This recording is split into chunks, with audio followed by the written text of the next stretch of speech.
You're listening to Protect It All, where Aaron Crow expands the conversation beyond just OT, delving into the interconnected worlds of IT and OT cybersecurity. Get ready for essential strategies and insights. Here's your host, Aaron Crow. Thank you for joining me at Protect It All. Chris, I'm super excited. We just got off this is what, Friday? About a week after the event that we just had at Staccato Ranch. So obviously you were there. Man, it was an amazing event for me and lots of good feedback and all that kind of stuff. So thank you so much for taking time out of your day to spend time here and kind of talk cyber and geek out. So why don't you introduce yourself, tell us who you are and what it is your kind of background. Yeah. Well, first I want to say thanks for putting together that event. It was amazing.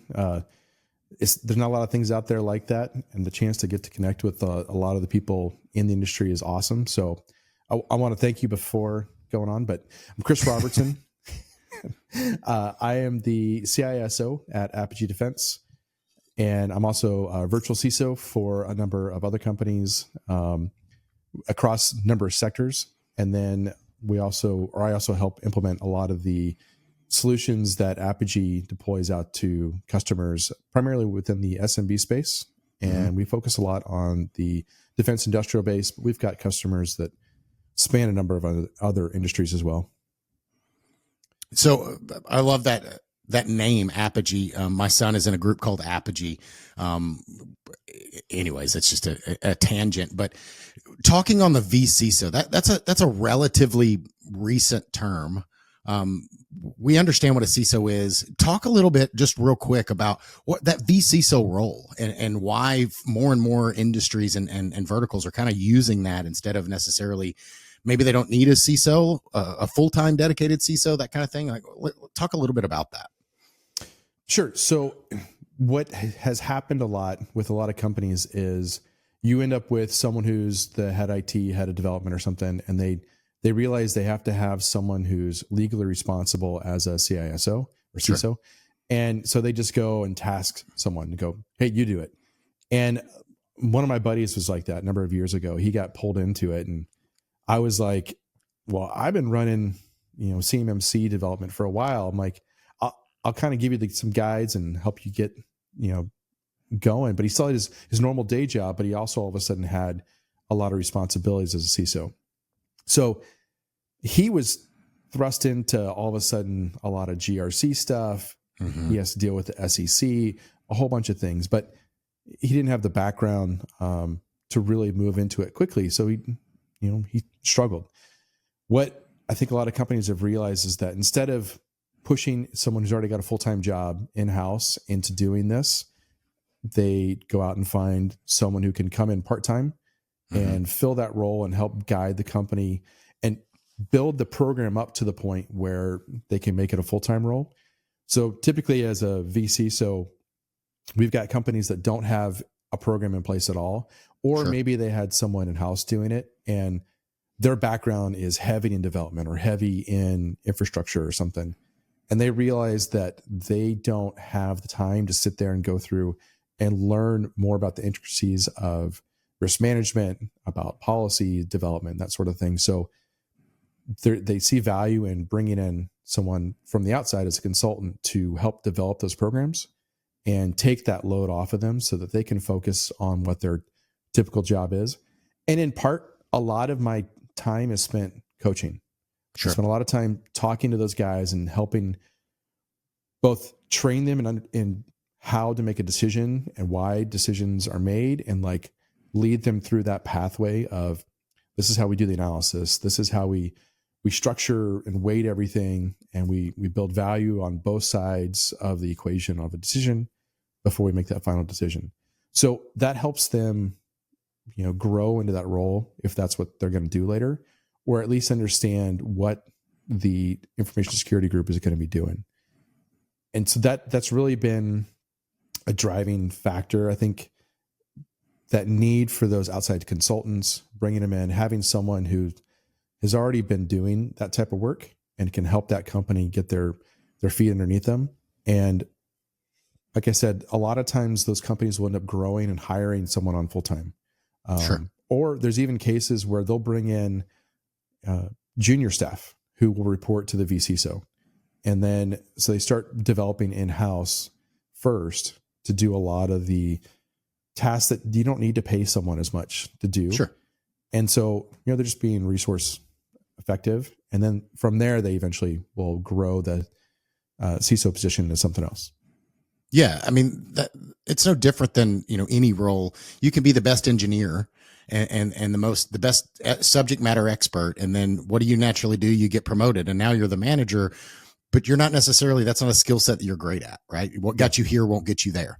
There are different skill sets to do depending on people managing and processes and technology. I can configure firewalls and build code and all that kind of stuff. That does not make me a good leader. That doesn't mean you can't be a good leader. It just means that sometimes you may have to work on those skills. So having consultants and people that have that experience to help guide and coach, like you said, that could be huge. It could be that bridge to maybe this person is the person you want to be that role, but maybe they're not quite ready. You can actually coach them into a place down the road where you can hand them that baton and they now have that skill set and they're in-house and they have the trust and understanding of the business and the team and all that kind of stuff. That's a huge opportunity.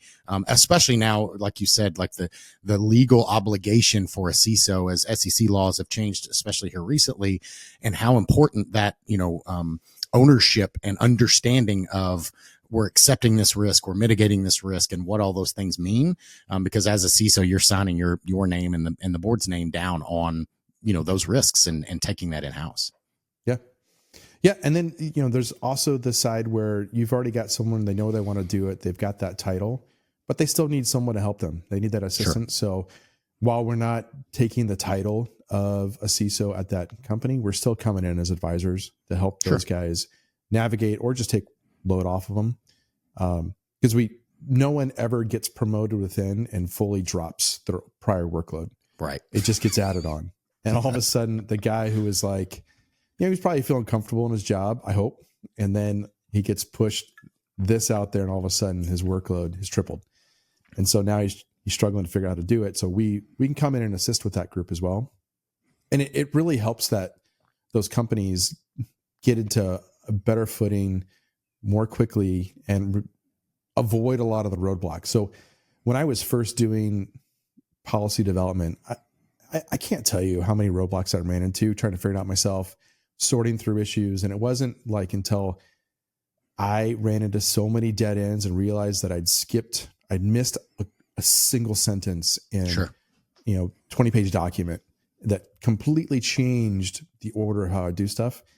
Like those are the things that, if you haven't experienced it, you're not going to know what to look out for.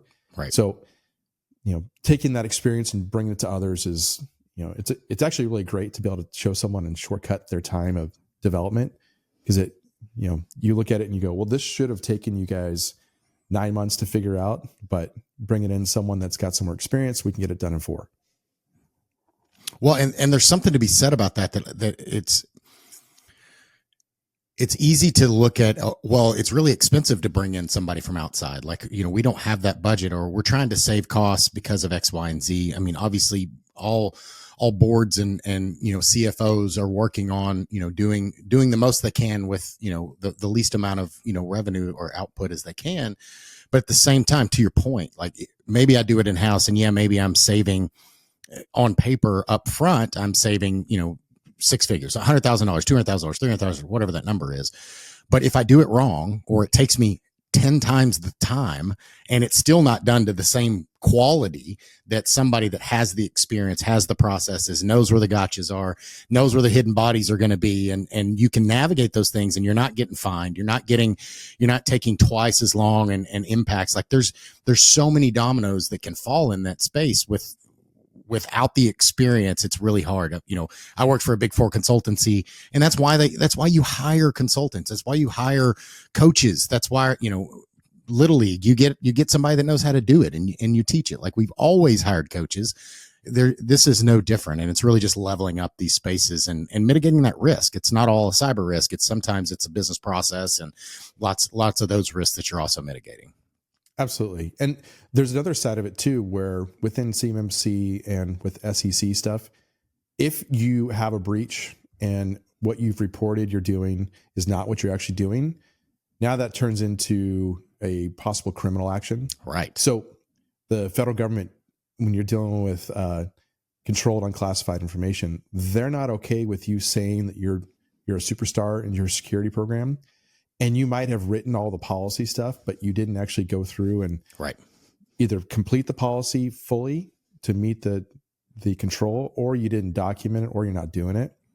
So if you just slap something in place and you put it out there and you get breached, you actually now are facing some major problems. Now, if you do get breached, everyone's going to get breached. We can't stop that.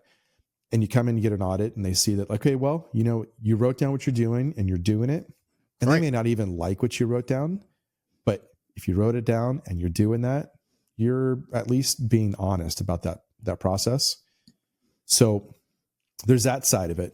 And I think that that's something that a lot of companies, miss when they're putting together programs. And I've actually had a number of companies come to us and say, hey, we're getting an audit in 2 weeks. Can you give us a program that scores us a perfect score?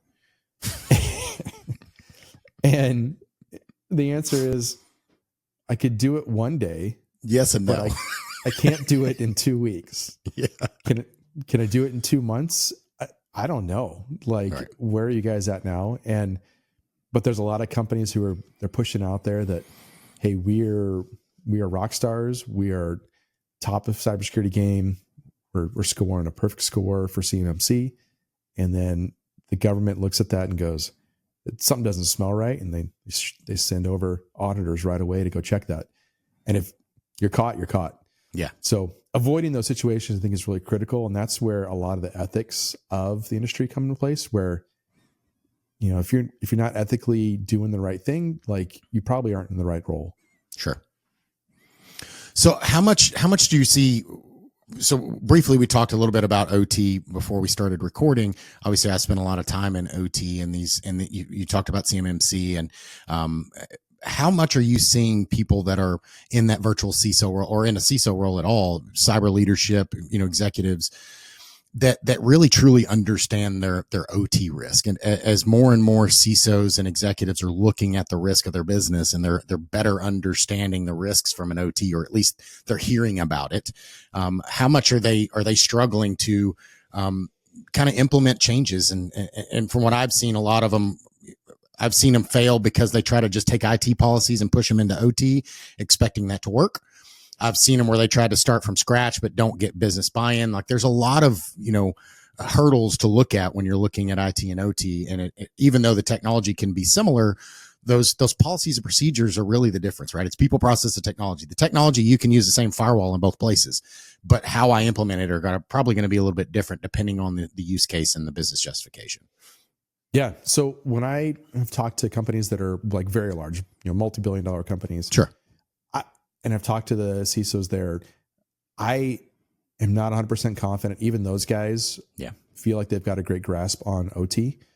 They understand that it's got to be protected, and they understand a lot of intricacies to it. But they also recognize they need someone else to help them, because it's outside of their wheelhouse, most likely, unless they've been dealing with it a long time. When you get into smaller defense manufacturers, for example, you get two sides. One side, no one's going to come after us. We're fine. Right. And, that's just crazy. So they'll go ahead and connect everything up and just hope that, it's an esoteric machine. It uses, coding that no one's going to know, which isn't true. Sure. We all know that, but security by obscurity. Yeah. So but they run that mindset. And then you've got the other side that they still don't know it, but they know that they have no idea how to manage that situation. So they just disconnect everything. Sure. And their response in that situation is simple. They go, great, you need to move, files, instructions to that machine to go ahead and make something. You go to your desktop, you load it up on a drive, you bring it over there physically. That way you're at least disconnecting opportunities for a lot of malicious attacks. So there's no network connectivity. You're completely isolating it, except for you're transferring with USB or floppy disks even. So, I mean, even I'll give you an example. Even a $500,000 mill that was new 6 years ago will have a floppy disk option. So they're still out there, and they're still in use pretty regularly. But those guys recognize that they don't understand the risk. So what they do is they just disconnect it. And then they just hope that that endpoint computer is protected enough that they're not shuttling something over. And sure, like when you do that, you're probably really limiting the probability you're going to move something. Sure. But, if someone's really focused, like Susnex, they're going to target you, and they're going to figure out what you've got in place, and they're going to build payloads to eventually get to your equipment. Sure. And I think that's, we can't defeat that, right? We can only try to defend against it, but we won't defeat it. But you've got that huge disconnect. So I prefer the guys who just disconnect everything. Sure. And they recognize they don't have the ability versus the people who just say obscurity is going to save me. But really the answer is they have to understand if they're going to connect it to the network and bring in someone who does understand the complexities to it. And I know your background with especially oil and gas, like that's a mandatory. They can't disconnect an oil well that's, 100 miles from the nearest person. Yeah. So, that stuff makes a ton of sense. But I think, and you've got to have it. So I have a prime example of both of those scenarios, but the disconnected one, right? Obviously Stuxnet is a great example of that, which obviously that was, whoever, there was a military agency that went after that intentionally. We all know the story. But there's less malicious ones as well. Like I supported a nuclear power plant in the power company I worked for. And there was a vendor, I won't say if it was our place or something that he talked about, but let's just say that, it was an air gap system for sure. Like the nuclear environment, those systems are very, very well protected. They have tertiary systems and they have backups after backups after backups of, how everything works. But there was an example where a crane inside the protected area, not networked to anything, somehow got malicious code on it. We found it, we went through all the steps, and they had, scanners and kiosks and all that stuff. We found it. We reloaded. It was acting wonky. We reloaded from factory load, all that kind of stuff. We being, the company actually did. And then 18 months later at the reload, the refueling. So every 18 months, there's a refueling outage at the plant. They also had more maintenance come in. The same thing happened to the same crane after that. Well, what happened was the vendor that was coming in doing normal maintenance on the system was bringing their laptop, again, going through the scans, doing all the things that we had in our program. It's not like we wrote something in a program and they weren't doing it. They have documented steps of everything they were supposed to do, and they followed it to the T. But as we know with antivirus, it's a blacklist. So if it doesn't find something that's in its list that it says is bad, then it's like, it must be good. And they were bringing in a malicious code, and they did it twice, 2 outages in a row. So that's the point, is you can't protect from that, right? Luckily it didn't do much harm. It was just there. It started acting a little wonky. We figured it out. It wasn't a big deal, but the point is just air gapping or just disconnecting doesn't remove all my risk. No. It just removes one attack vector. It doesn't mean there is no risk. Yeah. And I think that's a lot of people struggle with comprehending. I think if I just separate it, set it aside, and I just create a limited interaction with it, that I've covered myself. But, there's still risk. And, now you have to do the risk analysis. Is it worth remediating? Is it worth building a better structure around it? Or do I take that risk and run with it? I think when you're talking about inside a nuclear plant, the equation for that risk and the risk tolerance is a lot different than it would be for a lot of other operational environments. Sure. Yeah. But, if you don't know that you've got a vendor who's coming in to do that, it's hard to plan around that risk fully. Right. But that's one of the things that, we in information security have to figure out and to manage that process. Right.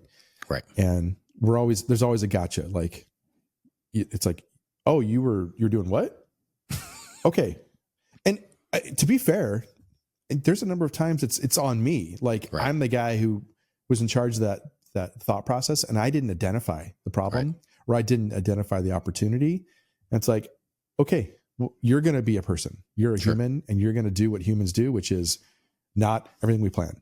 Right. So they're always going to create their own version, and we're not going to be able to anticipate it. And so that really falls on us. And, that it kind of actually leads into like what I've been thinking about a lot is how do we like build security into a business as a fundamental way and move it outside of like just bolting something on place or in place to manage and remediate situations. Like, how do we build an entire culture that's, that thinks about cybersecurity? Right. And I'll give you an example. I was looking at an MBA curriculum, and roughly 50% of that curriculum is accounting and finance. And then there's other stuff that you need to learn to manage a business, but there's nothing in there about information security, about what risk management, how to identify risk. And I think that we need to start shifting that focus a bit to get other people outside of information security to go, this is a real thing. And we can either ignore it and there's going to be a cost, or we can adopt it and we're going to save money. And we turn it into something that, can actually help business from the way that it prevents or even improves a situation for a company. And I'm sure you've seen where a lot of companies will go in, they bolt on a security solution, and all of a sudden the productivity of a user drops 20% because now they're going through too many sign-ins, or they have to pull up too many different disparate applications to pull up data, or, the list goes on and on. Right. So I think if we as, information security professionals can look at that situation and figure out how to better set it up. And that includes IT people who are going to be heavily involved in it, but trying to design that security into every daily process of the business, we can help reduce a lot of that human, like, oops. And I didn't realize. And I think a lot of it is just that mindset. Like, if you've got that guy who's the vendor who's coming in and he's been like thinking about security because it's like a mantra that the company beats a drum, he might go, this laptop has the ability to bring in a bunch of stuff that they don't anticipate for this crane. Maybe I have to think about what I'm doing. Right. And it may not work, but it might improve the situation. Exactly. Yeah. And, there were easy solutions around that. Like, we call that a transient asset. So instead of them using their laptop, we dedicated a machine that they would go plug in, and it never left the site. So there was no way it could get infected outside. And then all we had to do is get the media through. And then we had multiple levels of scans and all the things. Is it 100% foolproof? No, but we improved it. Like, we learned and we improved, right? And that was the goal, is really that security mindset of really changing and adapting. To your point, in these environments, especially in OT, we have a safety culture, right? So it's, a safety zero impact. I don't want to have a safety incident.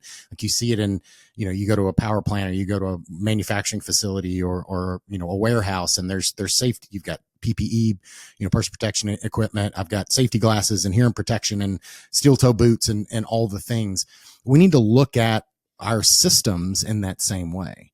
Until now, to your point, we've been bolting on a lot of security because the system wasn't designed with security in mind. Many times the systems were designed 10, 20, 30, 40, even longer ago, years ago. And we're just trying to bolt on, and they've upgraded because they want to get, process data out, and they want to get logs, and they want to get, efficiencies out of the system. But by bringing that commercially off the shelf equipment into these OT spaces, we're bringing in all those inherent risks that we've been solving for 20 plus years in the IT world. And now we brought them in, but we didn't bring all the lessons learned from all of those things in. We just brought the technology and the coolness, and we're like, oh crap, now we have malware and all these other problems in these spaces. And it's not that we should not do it, because there's definite benefits, and we absolutely get huge efficiencies out of doing these things.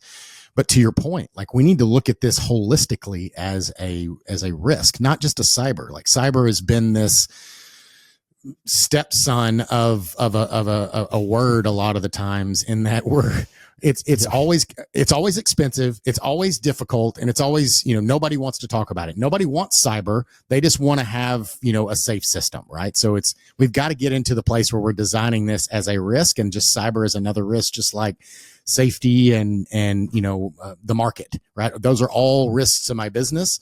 Cyber is no better or worse. It just needs to be considered in the beginning in the designing process. Idaho National Labs calls this cyber informed engineering. But it's a bigger picture of just really looking at the big picture of the system and the health of it. And cyber is just one of the many risks that are there. Yeah. I actually started thinking about cyber risk, or just cybersecurity as akin to accounting 150 years ago. Right. So could you run a business without anyone in accounting? Absolutely. Sure. Yeah. Now, would you be able to identify every product that was a loss leader versus products that were driving most of the profit? Right. Maybe not. Like, you might have some intuitive feeling, but you could still run it. Would you catch the guy who's embezzling? Maybe. Right. But like when he shows up in a super nice car and you're like, well, that's weird. I don't pay you that much. Right. But otherwise you may not catch him. I think cyber is kind of getting to that point where, yeah, you can go without it, but if you go with it, you might identify a lot of like costs that occur. In the case that you guys are talking, or you're talking about with that crane. Yep. There was a cost to sit down, format that operational software or that controller, set it up again. That was a cost that you guys identified. It's acting wonky. Let's just say, put a number on it. Let's just call that cost $15,000. Well, that's 15 grand that was lost due to an incident, really. Yep. That, if the program was designed knowing what could have happened, which you couldn't have predicted everything, but that's a cost savings for the next time. So I think if we look at information security programs as more of like a core function, like accounting, we can start seeing that if we do consideration for it, we can start identifying ways to reduce costs. We can identify problems ahead of time before they get out of control. To me, the analogy is great, and maybe it's just the way I think, but I think we're, if we separate it by a century, that seems similar to me. Right. Yeah. And the whole ROI, right, is you're right. Like, again, accounting, you don't necessarily think about accounting as a way that you're more profitable, right? But you are finding efficiencies. I don't know about you, but I've walked into organizations and they've got 5 different antivirus solutions, and they've got 5 different patching solutions and 5 different of whatever solutions, because different organizations are using different things and they implement them differently. And it's just like, wait, time out. If we had one, not only would it be more efficient, but it would be cheaper, because we'd get cost, economies of scale and licensing and negotiations and all that type of stuff. Instead, we have one that's sitting over there not being used at all. We've got 3 that are over there only partially used. And the one that we use the most, if we just deployed it across everything, it would be half the cost of what we're currently spending, but nobody knows it because it's not getting bubbled up.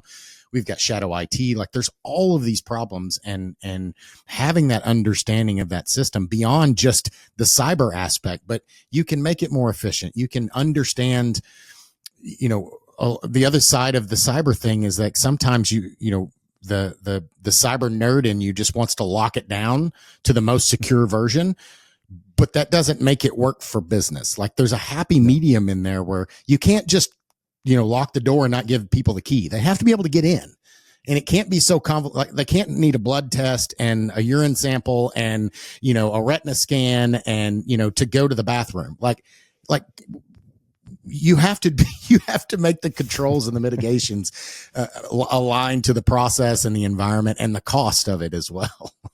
Yeah. I mean, if you think about it, I imagine you did this too, Aaron, but many times in my career, whenever someone shut down some access I had, I'm like, well, I can't do my job as well, so I'm going to go around it.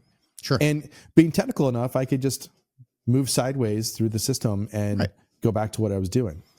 And at one company, I had a whole group underneath me, and I didn't want to teach them how to do it too. So they would come to me like, hey, Chris, I need to access so-and-so. And I'm like, all right, cool. And I'd go and do it, and then just let them sit at my computer to access whatever they were trying to access. And that's the thing. If you make it too hard, people are going to find a way around it. Yep. Now, whether that be, one time we had a rogue Wi-Fi in our office, and I remember the director of IT came up to me and he was like, "Hey, is that yours? Are you trying to get around the firewall?" And I'm like, "No, man." I could do that other ways, but I'm like, I wouldn't be throwing up Wi-Fi because Wi-Fi was fully banned in the environment. Sure. But someone actually put up a Wi-Fi antenna, plugged it into our network, and then was also using a cellular connection to bypass the firewall when they didn't want to access local network resources. Mm-hmm. So somewhat sophisticated person. Sure. But people are going to get around everything, right? Yeah. And the more we try to tie their hands, the more likely they are to avoid it, to not do it. And, the business is just going to get upset. So next time you want to go to the business, you're like, "Hey, great guys, we got this new thing that's going to protect whatever." And you go, "Let me put some more stuff on the things that you already hate and you're not doing."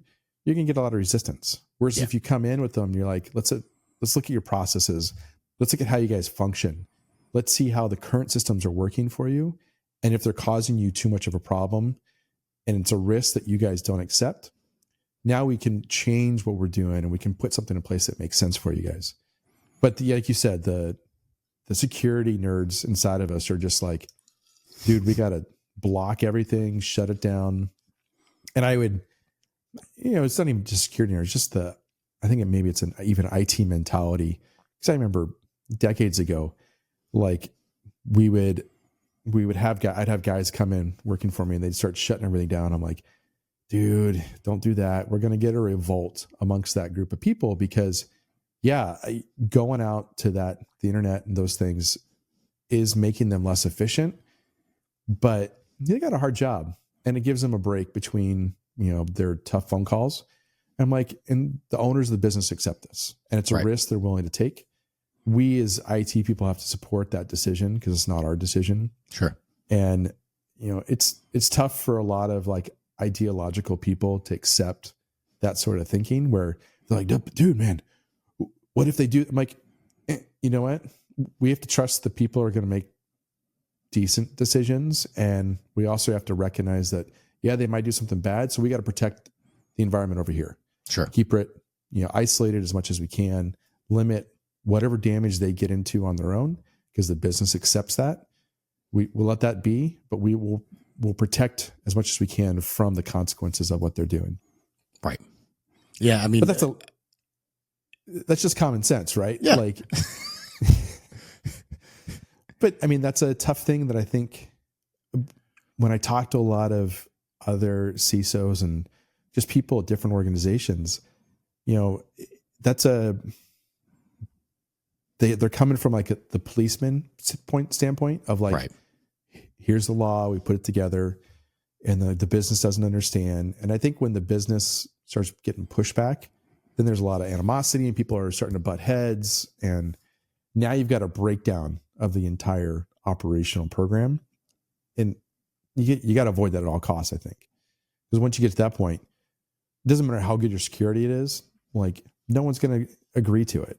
Yeah. Yeah. And in a lot of my world, I see that and I've seen it in so many organizations, and it's the mentality of the tail wagging the dog, right? So IT is not the reason the business exists. We as IT professionals, as OT professionals, as cybersecurity professionals, we are there to support the business.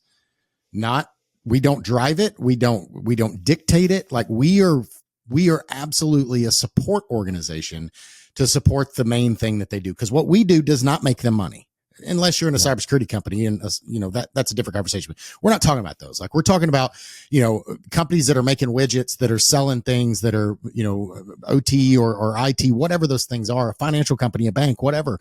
Your IT organization is not the reason you exist. And so many times I see these power, and I don't think they're doing it maliciously many times. Sometimes they probably are, but many times they're not. They're trying to do what they think is right. So they're really passionate about it. Like they know that this is best practice and you should never allow these things. But what you have to remember is in these roles is you are supporting the business. If you make it so complicated that they can't do their job, one of two things is going to happen. Either we're not going to be able to create the widgets and we're going to lose market share and we're going to close shop and then you're not going to have a job anyways, or they're going to go around you. And then when you walk in their office, they're going to be like, get out. We're not using you. I don't trust you. You don't understand my business. I don't like you. Go away. And I've been on both sides of that coin as the person they told to leave and the person that told somebody to leave. Yeah. Yeah. And that happens, like you said, it's way too often. And I think it's, to be fair, a lot of businesses have zero tolerance for like, don't you touch anything we do. I don't want you to get involved at all. And so I'm not going to put the blame fully on us as security professionals, but it's a two-sided thing. We're often responsible for, starting those situations, but people that don't realize that there's a need and driver for it, they're going to run into a lot of problems. On the other side, we can't exist without that business, functioning. And I've tried to think about and try to implement programs where we come in and I'm sure you've walked into a number of situations where you watch someone doing something and you go, well, this seems messed up.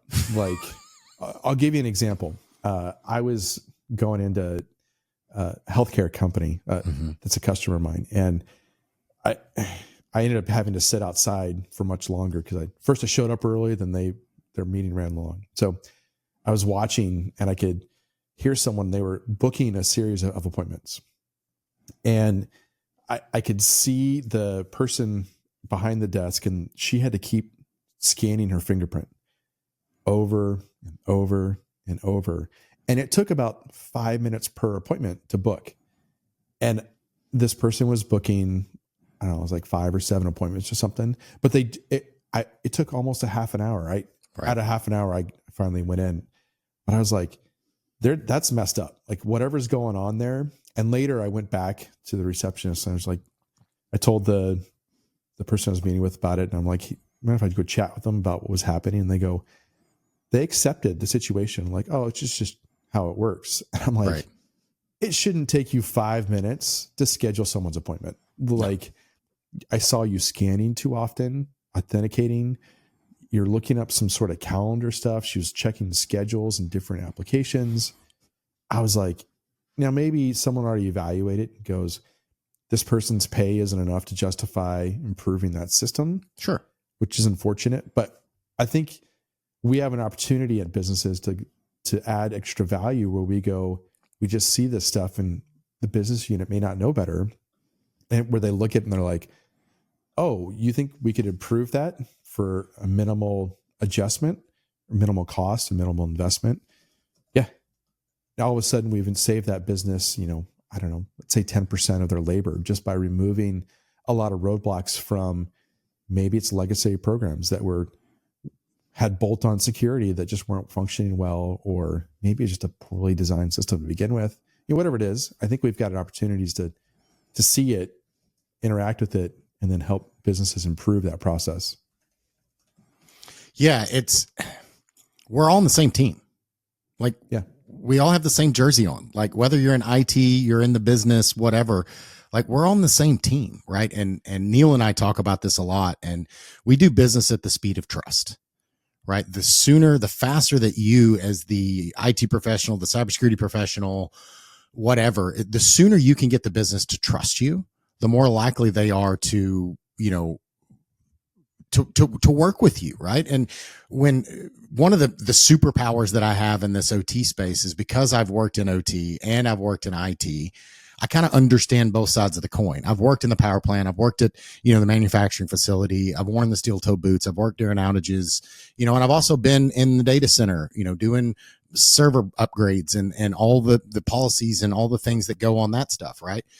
and the superpower that I have is being able to kind of translate those two worlds and come to a realization, help the business understand the concerns and the risks from the technology and the IT side, as well as translate to the IT side the concerns of the business and why they're hesitant to lock things down. Something as simple as, like, I've had IT, say, well, you can't use this model of switch that you guys have been using that the manufacturer gave you. We only use this model of switch. And that's fine as long as it works with the manufacturer. And the other piece to this is, hey, but you can only go through our support. Okay. So the question is, this thing fails at 7 o'clock in the morning on a Sunday. Are you answering your phone? Are you going to come out and replace the switch? Do I have a spare that I can do? Well, you have a spare, but you won't be able to get the configuration. So this doesn't work. Like, you can't just lock it down and say, well, this is mine. You can't log into my switch because it's my switch. That's fine if you're going to be there at 7 o'clock in the morning on a Sunday. And if you're not, then you can't do that. Like, you can't have both. Like, you have to release some control and some trust to me and the business if you want us to follow your path. Otherwise, that's when you get shadow IT. That's when you get kicked out of meetings and they're saying, don't come to my site. Yeah, absolutely. And I, like, kind of going on that subject line, I think my superpower comes from, I've been in IT, managed IT departments. Then I did marketing as well. So I started getting into the more business side and generating revenue for the company. And then I actually ran a sales group as well as doing IT, just because we were a small business. So we're wearing multiple hats, but getting exposure to running purchasing, running planning, running all those different departments. Now, when I'm in security, I'm like, okay, well, how is this going to impact the accounting group, the purchasing group, the planning group, production? Like, what are we going to do? How do we make sure those guys are not like going, oh man, security, these guys are killing us. And it's funny. I've been hired at multiple companies to come in as a secondary opinion behind an existing vCSO or a consultant. And they come in and I'll see stuff, and I see ultra conservative thinking where companies are being told they got to spend millions on solutions where there's an alternative path that is wildly cheaper. And I'm like, you guys could do that, sure. Or you could implement one of 3 other options with varying degrees of costs, but they're all cheaper. They're all going to meet the requirements for the program, and they're going to work better for your employees. Right. You're not going to have someone who's going to be upset. You're not going to have the alert fatigue, or you're not going to have, someone who's having to scan too often to meet something. So I think, just that diverse experience that we all have, we have to utilize that and bring that into our daily lives within our jobs to go, I'm not just the security guy and the technician. I know I'm the guy who's been over there and done that. So let me think, how's that guy going to respond? We have to deal with that. I hate saying it, but we have to be empathetic about those other people. And how do we make sure that we're empathetic to them doing their job, making sure that we're helping them meet their goals while also protecting their future job and the company itself. So it's a wider role than just going, let me just protect and lock everything down. Well, we think about this in products. There's a reason why Apple is so prevalent and everyone has one, right? It's that user experience. We think about that when we're using a platform, when we're looking at a software package, that UX, that user experience is super important. You have to expand that beyond just the product itself. Like, so if we have a system of tools in our environment, it's more than just the technician that's logging into the interface. It's also the end to end of the process. And we need to consider that as part of that user experience, as the person on the ground that's having to actually, do stuff. If I'm having them, to your point, if they have to scan something and it takes them 5 minutes to do a task that used to take 30 seconds, that's a cost. There's a frustration cost. There's an actual hours and time and resources, and there's a exponential cost to that. So all of these things need to be weighed. And this is where truly understanding, and sometimes, when I'm brought in to do an assessment on things, obviously I look at the cyber, you've got a missing firewall rule here, or, the obvious things. You've got Windows XP plugged directly in the internet, you're going to die. All the stuff that happens. But a lot of times it's simple stuff. It's like, you've made this process way more difficult than it needs to be. Like, if you just remove this out or disconnect this or turn off RDP, then you don't have to worry about patching it. Like, yeah, it's Windows XP. We're not going to rip it out. It's sitting there. It's been there for 20 years. Just put a crunchy bubble around it and let it do its thing. Monitor it. Pay attention to it. Don't let anybody plug a USB stick into it. Don't let it connect to the internet. But as long as you do those things, it's going to continue to run into perpetuity. Like, it's just going to do its job. And sometimes that's enough. That reduces my risk enough where I'm comfortable accepting that risk. Yeah. And I think that's where, have you ever heard the adage that human beings are terrible at understanding statistics and risk? Yeah. Like, we don't really know what 1 in 15 chance is. We could do the math and look at a calculator, but what does that mean? So right. I think a risk, when we do this risk analysis for businesses, it's kind of the same. We talk about it, but when we start throwing dollars on it, that helps people take that percentage and turn it into something that's a little more tangible. Right. And we go, you got that XP machine, and the probability that it is going to happen based on the new crunchy wrapper we put around it is 2%. Well, the cost of it going down is, this amount of dollars. The cost of, we don't put that crunchy bubble on it and it gets infected, and then it becomes an entry point into our wider network. Right. And the havoc that can be caused is this. Now people can understand it, but when we just put statistics around stuff, people, they can't process what that really means functionally. Right. They just see numbers and they're like, well, 1 in 15, 1 in 20, one's a little worse. But when you throw numbers on it, people start to get it and understand it a little bit better. And I think that's where, making that shift from the probability of something occurring, the likelihood of damage, the resulting implications, remediation, that's where we can just boil it down and make it really simple for that group. And I think that's, that's a key part of our jobs, right? That's what we end up talking a lot with our customers is, how do I put this in dollars and cents for you to go, oh, okay, I get it. One of the harder things I have to talk about with people is reputation. Sure. That's a harder thing to put out there. Personally, it's easier to talk to someone about reputation. But when you start talking about a business, it becomes a little more nebulous. Sure. So that's one where I think that I still have to do some journey on figuring out how to communicate reputation risk and cost to people. But I think it's also something that, we often overlook, right? Yeah. And we briefly talked before about, the difference in digital and cybersecurity for a person, and take a look at a celebrity, name a person, Taylor Swift or whomever that may be. They're more than just themselves as a person. Like, they are a brand, an entity, almost a corporation. And many times they probably have a corporation that's linked to that. Right. But, if you attack Taylor Swift or somebody like that, it's more than just her as a person, right? Obviously she is a person. She's a human being just like you and I, but she also is this brand, and there's this business that's attached to it. So her reputation directly impacts her ability to sell records and sell out concerts and sell t-shirts and all the things that she does, and all of people of that caliber do. So a business is no different. Like, if I'm a mom and pop shop selling water or whatever the heck that I'm selling, my brand is that thing, that entity, that if I get attacked and somebody steals, my information, or, I had a thing I went to the other day, and I took a friend as a guest, and, there was a fraudulent charge on their card.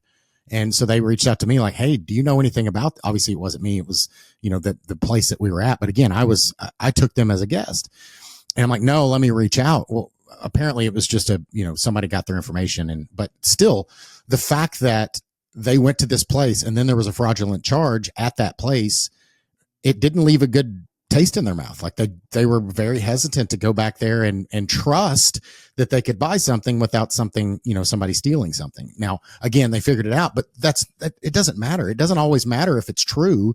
My perception of something is going to impact it, especially now with social media and all that. It's very easy for something to spiral out of control before you can get access. Say, whoa, time out. That's not what happened. Here's the truth. Absolutely. Yeah. And I think that, the more that people, realize that and accept it and the better we'll be. Celebrities realize that, right? Yeah. But everyone else doesn't see that because celebrities can probably point to someone else who had their reputation tarnished and then that person disappeared from the celebrity world. But I think businesses don't see that as often. I mean, Wells Fargo is kind of the case where they've been majorly hit multiple times, and more than likely a lot of people don't know. Yeah. So I hear people talk about Wells Fargo specifically, like, oh man, those guys done a lot of stuff they've gotten a lot of trouble for. And I'm like, I bet less than 5% of their customers left because of it. Right. So there's that, I guess, mega corporation mindset where maybe they don't have to, but I think that's too big to fail. Yeah. I don't think that's a sustainable posture. No, not long term. Especially not today, as technology levels the playing field of a lot of these things. Back in the day, the Wells Fargos of the world, you had to be that big entity to be able to compete. And now you just don't. Yes, obviously I'm not saying I can compete with Wells Fargo on the banking platform, but there's a lot of newbies that are out there. I mean, there's a lot of banking that has been kind of turned on its head, and technology is only going to make it even more so. And that's going to be the truth in all things. I mean, again, back in the day, you had to be on the news channel to, really get your voice out there. As we know now, there's influencers and podcasters that have way more reach than any of the broadcast networks, any of the newspapers, any of that type of stuff. And I'm not saying it's good, bad, or indifferent. It just is what it is. Technology has changed the way we do things. And you can either adapt or you can not, and that and see how that works out for you. But I mean, again, Joe Rogan, for instance, has more listeners that listen to his podcast, like him or not. That there's millions more people that listen to his podcast and listen to the most popular CNN, MSNBC, anything else. And he's not even a news guy, but it's just, he gets more listens and more eyes than anyone in the world. And so that power is important.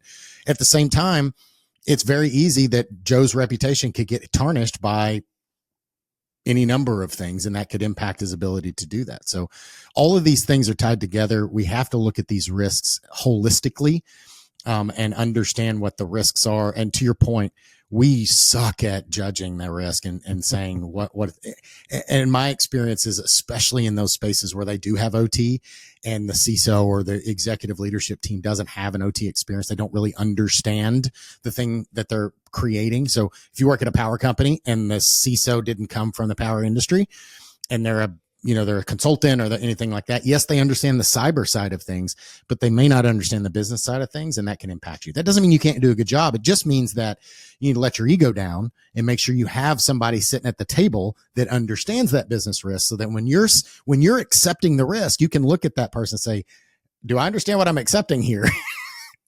And really make sure you understand the business process side of it as well. That's, again, it goes back to, we're all on the same team. We need to be looking at this holistically we all want this to win, and I don't have to be the one that comes up with the answer. I just want us to get to an answer collectively, and then we go forward. Yep, absolutely. And I think that's where we're all struggling to get to, right? We're going to work our way to that point and make sure that we, or at least hopefully we make sure we get to that understanding, that agreement. And now it's just making, spreading that message out there and, talking to people and making them understand the opportunities and the risks that are involved, so that they can go, oh, makes sense. So I think most of us are reasonable, right? And we're going to look at a situation and we're going to go, okay, I'm going to go ahead and, hear what you're saying, and then maybe I'll make some adjustments in how we're functioning to take something into account. They may not buy into everything, but at least if we get a better adoption rate, at least to some degree, that's an improvement. That's all we can do. 100%. Just keep improving. Yep. Constant improvement. And that's the other piece to this. And I think we mentioned it earlier, but there is no goal line. You're never done. Like, it's like going to the gym. Like, you can't go once and say, I'm done. Like, I worked out in 1982. I don't have to do that again.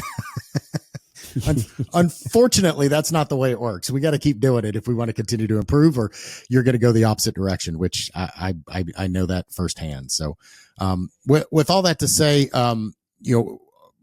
I kind of lead with it or end with this question, and I did prep you a little bit, but in the next 5 to 10 years, what's something, maybe come up over the horizon that's exciting that you see, and maybe something that could be concerning? Well, thinking about that, it's kind of just got a constant improvement, but within security. So sure. I was having a conversation with a big company about a different role, and they were talking about AI security development, and they were telling me they're running about 18 months ahead of what's publicly known from their security development perspective. And it was pretty interesting what they were doing. Then if I flip to the other side about the bad actors, they're running with similar tools, maybe not the same researchers, sure, but they're creative and they've got access to boatloads of data. So now they're implementing AI in their attacks, and they're getting through places we've never seen before. They're discovering tons of 0-day. On the the defensive side, we're trying to build the same sort of AI protective system, and it's a war, right? And so I think I'm sure tons of people have talked about it, and I don't think that there's ever going to be a winner. So from a functional standpoint, for people within security, we're going to have people's jobs change, but they're still going to be there. They might dramatically shift. They might have a lot less work in, analyzing events, but there might be a lot more work in another area that we're not seeing. So I think there's going to be a lot of upheaval, but overall, we're not going to see a big shift in our labor. It's just our labor is going to be reapplied to other areas.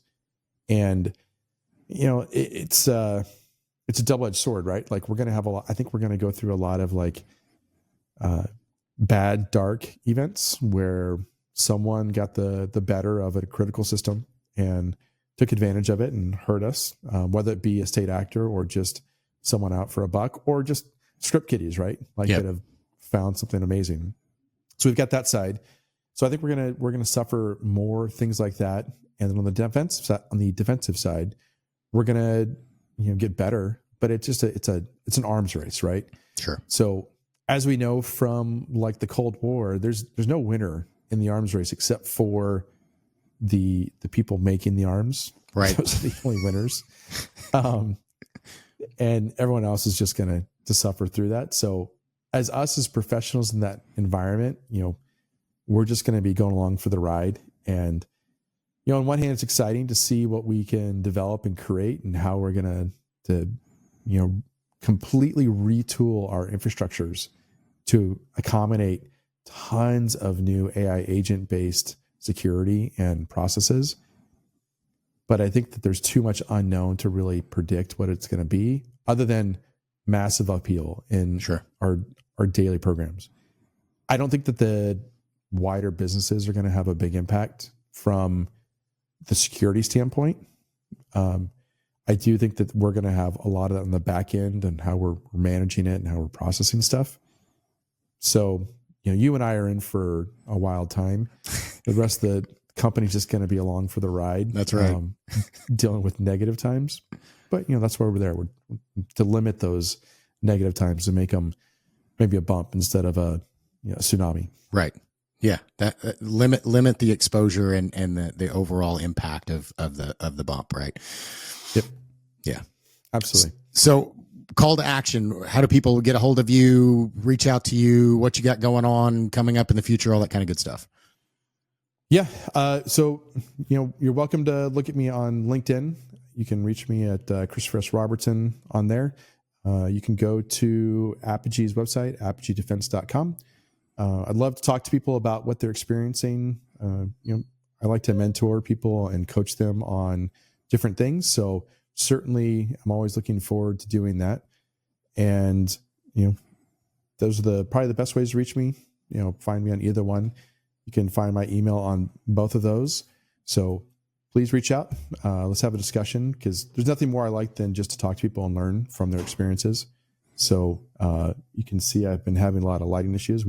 I put a sensor in place to tell me when there's movement outside, and it's going nuts. So apologies for the crazy lighting.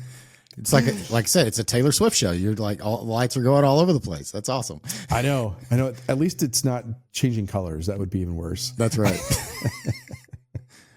Well, hey man, I really appreciate the time today and the conversation. I appreciate you being at the event the other day. It was a blast. I'm looking forward to more conversations over guns and bourbon and all the things, because what better way to get to know somebody than to do more out of the traditional Danish and coffee thing that we see so many times.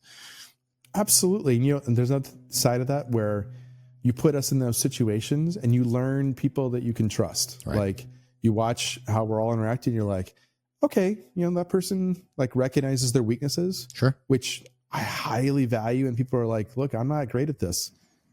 I like that. Yeah. I like when someone stands up and goes, hey, I need a little help here. Right. And those situations, like that event, highlights when people are honest. And, I like that. I want to be around more people like that, rather than someone who's like, I got this, I got it all, I'm great. And that's when you have to go, okay. And maybe they do. Maybe they're a superstar. Sure. We'll figure that out. Right. But, at least we can see that pretty rapidly when we've got a bunch of guns around and we're enjoying ourselves. Well, the intention, desire with that is to put people in uncomfortable situations, not unsafe, just situations where they're not great. Right. And we have, range officers and safety people, and everything there is safe. Like, even in, when we did the helicopter, you're strapped in, but it's still an uncomfortable. There were plenty of people there that had never flown in a helicopter. They were scared of heights. And I know at least 2 people that did it, and like, they were super excited that they did. They were terrified the entire time, but when they got down, they were like, that was the coolest thing I've ever done. Right. And it's getting out of that comfort zone and being willing to admit, I'm not comfortable and I'm not good at this. I'll need help, but I'm willing to go forth with it. Right. Those are the type of people you want in your corner, instead of one that's like, oh, I've done this 1,000 times. This is nothing. And I'm the best. And then they show up and you're like, you're not very good at this. Well, what do you mean? Yeah. Yeah. And just speaking about those range officers, I'll share with you a conversation I had there. So I was doing like a pull from conceal type shot. And after I shot a magazine, one of the Rangers officers said, hey, so just be careful with that. And I'm like, and then he walked away and I was like, wait, did I do something that was concerning? Did I do anything that you were uncomfortable with? And then someone else was doing it. And he's like, no, I just don't know you. Right. And so because I don't know you, I don't know your proficiency. I don't know. He's like, everything I saw was exactly right. I just don't know you. And I'm like, that's the perfect response. Sure. It's better to be cautious and go, hey, be careful, be aware. Than someone who's just like, oh, I just assume this person knows what they're doing. Right. I'd rather have someone come out and say something to me than not, because that way we're both on the same page. We can have a conversation about it. And like, I was like, whoa, did I do something that was like slightly questionable? And he was just like, no, I just didn't, I don't know. Yeah. So I love that. And so, the event was incredibly safe. I think anyone from someone who's never shot would be completely fine there. Probably super exciting. Like, there were people out there who'd never shot some of the types of firearms we were shooting, and they did amazing. They learned a lot. So it was awesome. And then we got guys that were, wildly experienced and did amazingly well. So yeah. And, awesome to have and such everybody had a diversity. fun time. Like the person that won the shotgun competition had never shot a shotgun before that day, which is just awesome to see. And probably the reason that they were is because they were willing to say, I've never done this before. And they were able to take direction, and they had no bad habits and all those types of things. And it went really well for them, right? As opposed to somebody that maybe has done it more, doesn't ask for help, doesn't ask for guidance, thinks they've got it in the bag. And then when the new guy that's never shot before outshoots them, they're just like, how did that happen? I'm better than them. Well, you were better. You were better when you started, but they quickly surpassed you. I have to lodge a complaint against that. So one of the guys that was like, I've never shot before, and he won my entire group. So he got, I forgot his name, who was the shotgun expert? Jay, the former, no. The guy who'd won Olympic medals. Oh yeah. Tons of, I can't remember the guy's name, but yeah, I know what you're talking about. Like probably one of the most decorated shotgun guys out there, maybe if not by far the most. Sure. Anyway, he's like, who needs help? And I'm like, well, I could definitely use some guidance on how to be a better shotgun shooter. Yep. Because it's not a big thing in my wheelhouse. The guy next to me is like, I've never shot. I'm like, well, I'm not going to steal the time from that guy because he for sure needs it. Like, I'll be safe. I may not have a high hit rate. And then he won. He did amazingly well. And I was like, I actually wanted some guidance and like some pointers. I'm like, man, I mean, he needed it more than I did, but shoot, I missed an opportunity. But it just goes to show how when you're willing to learn and you're willing to put your ego aside and you're willing to listen, that doesn't mean that everybody's going to go out and the first time win the competition. That's not the point. But the point is you can grow really fast. Your ego is the death, right? As soon as you put that ego up and think, I shouldn't ask, I can't ask, it's the old adage of, men don't ask for directions. They just drive around endlessly until they figure it out. Like, that's the stupidest thing in the world. Like, stop, ask for directions. Like, it doesn't make you less of a man or a woman to do that, right? It's just put your ego down, raise your hand and say, I don't know what I'm doing. Help. My experience is people are more than willing to help you, especially here in the South, but people in general want to be good people and they want to help people. But if you don't ask, they're not going to just butt in and say, hey buddy, do you know what you're doing? Yeah. And I think that, probably society suffers from more ego problems than anything else. Right. If we could just learn to set aside our ego, and I'm certainly guilty of not putting it aside every time. We all are. I know that. And we look back and we're like, oh dude, I could have dealt with that situation better if I just set aside my ego. Yep. And that's one great thing is when we're able to like recognize it and be self-aware, set it aside, things get so much better. Oh yeah. 100%. It's amazing. It's amazing how quickly we can learn when we're willing to actually put our ego down and do it. So yeah. Well, Absolutely. awesome, man. Hey, thank you so much again. This was awesome. I enjoy the conversation, and I'm sure we'll be in contact many times in the future. Yeah, absolutely, Aaron. Well, I appreciate your time, and I love talking to you. So I'm looking forward to another event and seeing you other places too. All right, man. Thanks a lot. Have a good one.